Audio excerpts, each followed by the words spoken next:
Stuart Broad proved his fitness ahead of the Sri Lankan Test series by taking 3 wickets on the second day of the LV County Championship match between Sussex and Nottinghamshire at the Brighton and Hove Jobs.com county ground, a day which saw the visitors remain in control in spite of another 100 from Ed Joyce.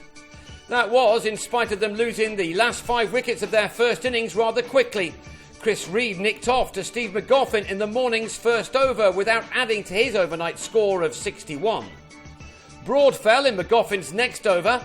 It perhaps won't surprise you to hear that he didn't think too much of the decision, but he was on his way for 8. Nottinghamshire had made hay on day 1, especially the sensational Samit Patel, who scored 142 of his side's total of 408 for 5. He did at least make it to the 150 mark for the second year in succession at this ground. He'd by now faced 174 balls, from which he'd struck 23 fours. For a short while he found some support from Peter Siddle, who pulled McGoffin for a 6, as these two added 26 runs in only 22 balls. The First Division's leading run scorer, Patel, was finally out for 156 when he sliced a drive off Matthew Hobden, who now had 3 wickets on his championship debut, Joyce with the catch at backward point. Nottinghamshire do have the players to score runs aplenty at the bottom of their order. They've rarely managed to do that this year. In just the 9th over of the morning, they lost their 4th wicket, Ajmal Shahzad edging McGoffin to Ben Brown. There was no doubt about Brown's catch this time. McGoffin then completed a very good period for himself by cleaning up Andre Adams' next ball. In just 40 minutes of action, Notts had slipped from 408 for 5 overnight to 452 all out, McGoffin with figures of 4 for 110. The wickets continued to fall when Sussex replied though.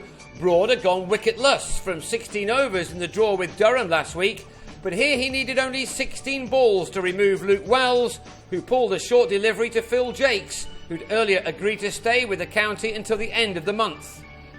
Broad then struck Rory Hamilton-Brown on the back leg to have him out LBW, as a 7th wicket fell in what was an extraordinary morning session given the events of the first day. Nottinghamshire were again fielding 4 frontline bowlers with a total of 122 test matches between them, Adams and Shahzad with 1 each, and they will have been in a confident mood when they came out for the afternoon session. Initially they couldn't find a way through Chris Nash, who was soon looking good. Most neutral eyes were on Matt Pryor, playing his first championship innings since he blasted 125 in the first game of the season against Middlesex. This was an important knock to show that he's ready to take back the gloves for England sooner rather than later. As ever, he looked to play his shots when he was allowed to do so. He'd carried the score to 75 in a 48-run stand with Nash, who was snaffled by Patel in the slips off Adams after making 41. It was now a real ding-dong battle between 2 well-matched teams. Notts gave little away, which meant that Newman, Joyce and Pryor had to make the most of anything on offer. The run rate dropped appreciably as these two added 31 runs in 11 overs. Pryor had made 30 in just more than an hour and a half at the crease when he was trapped in front by the returning Broad, who now had 3 wickets to his name to put his side on top. Pryor had to drag himself back to the pavilion. Patel was brought on before tea to see if he could cause any trouble, but Luke Wright refused to let him settle, taking the spinner on when he could with shots over the top. Sussex needed a significant partnership if they were going to get near the 303 runs they needed to avoid the follow-on. The man Notts would have really wanted was Joyce. The Irishman has a terrific record against his opposition, including a double 100 at Trent Bridge just last year. He was still there when tea came around, although Wright wasn't, after he chased a wide ball from Adams and nicked behind to Reed after making 23. Wright was out with his side on 159 for 5, and that became 176 for 6 when Brown was LBW to Siddle. Sussex were now in some trouble, still needing a further 144 runs to make their opponents bat again next. Joyce had got another 50 against this opposition, and his innings now took on an increased importance. He needed someone to stick it out with him for a while, and James Anya was able to do that as this pair added 33 runs for the 7th wicket, taking the score into the 200s. But Anion was out for 14, picking the wrong length to try to pull Adams, who won the LBW shout to reduce Sussex to 209 for 7. It looked as if Nottinghamshire would get the job done before the close when Patel grabbed one of the easiest court and bowl chances to remove McGoffin for 1 at 216 for 8. There were still 15 overs left in the day for the visitors to now finish this innings off, but yet again their nemesis Joyce got in their way.